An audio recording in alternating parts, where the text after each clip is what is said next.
¿Cuál es la interpretación clásica de las guerras de independencia? La interpretación clásica de las guerras de independencia ha tenido básicamente dos vertientes. Una, que había unas persistentes naciones americanas que se liberan de una persistente nación española. Y la otra, que es una guerra en la cual las clases subalternas se sublevan contra la opresión de los grupos hegemónicos. Esas serían, digamos, las dos interpretaciones. Yo lo que mantengo en el libro, y creo que lo demuestro, es que las dos interpretaciones son profundamente falsas. O sea, son profundamente falsas ¿en qué sentido? En el sentido, con respecto a la primera, que esas naciones no existían, entre otras cosas porque la monarquía católica era, y es la expresión que utilizo literalmente, una monarquía anacional. ¿Qué quiero decir esto? Quiero decir con esto que fundamentalmente lo que definía el contexto político de la monarquía católica era ser súbdito del monarca católico. Eso es lo que definía. Y si nosotros a un nuevo hispano del siglo XVIII le hubiésemos preguntado qué era, desde luego nunca nos hubiese dicho que era mexicano y que formaba parte de una nación mexicana. Nos hubiese dicho cosas muy curiosas desde nuestra perspectiva. Nos hubiese dicho que era católico y esa era la identidad fundamental. Lo que definía su identidad era el hecho de ser católico. Nos hubiese dicho que era súbdito del rey. Por eso el problema de la desaparición de Fernando VII, cuando digo la desaparición de Fernando VII, el hecho de que Fernando VII se ha llevado preso a Francia, genera una especie de colapso absoluto de la monarquía, porque nadie sabe qué hacer, porque el elemento de cohesión política era la existencia del monarca, y cuando el rey no está, no se sabe qué hacer.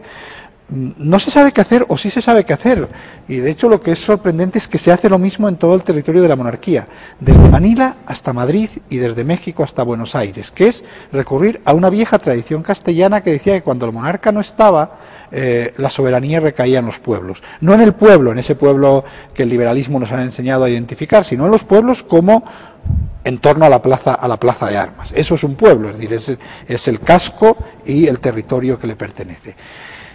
Y claro, esos pueblos son los que reclaman la soberanía, pero no olvidemos una cosa, y ahí también hay una enorme falacia en esa celebración de 1810 como el momento de la independencia. Lo que dicen todas las proclamas... Es que vuelva Fernando VII. Es que van a mantener el poder hasta que regrese Fernando VII. Y eso es así desde México hasta Buenos Aires y desde Dolores a Valencia. Yo cuento el ejemplo de...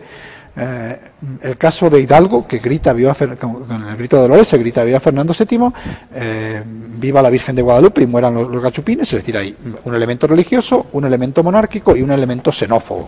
Pero eso se repite en Valencia. Pero los gachupines son los afrancesados que apoyan la invasión. Lo que pasa es que si uno mira lo que está contando todos los panfletos que publican los insurgentes, lo que están diciendo no es que estos pinches gachupines lo que quieren es darle el trono, darle el reino de la Nueva España a los franceses, no proteger a nuestro amado Fernando VII. Es decir, el problema es el rey, el problema no es la nación. No es la nación porque la nación no existe. O sea, no existe. La nación se construye a lo largo del proceso de las independencias, y yo digo una frase que creo que lo resume perfectamente en el libro y que mantengo. Las naciones no fueron la causa de las guerras de la independencia, fueron la consecuencia de las guerras de independencia. Entonces, esa sería la primera cuestión. La otra cuestión es un enfrentamiento entre ricos y pobres, por decirlo de alguna forma. Bueno, en todo caso, si fue un enfrentamiento entre ricos y pobres, uno de los documentos no se lo encuentra por ningún lado. No se lo encuentra por ningún lado, ¿por qué? Porque hubo criollos ricos que tomaron parte del lado de los insurgentes y criollos ricos que tomaron parte del lado de los realistas. Y grupos indígenas que participaron en la guerra del lado de los realistas, y grupos indígenas que participaron en la guerra del lado de los insurgentes.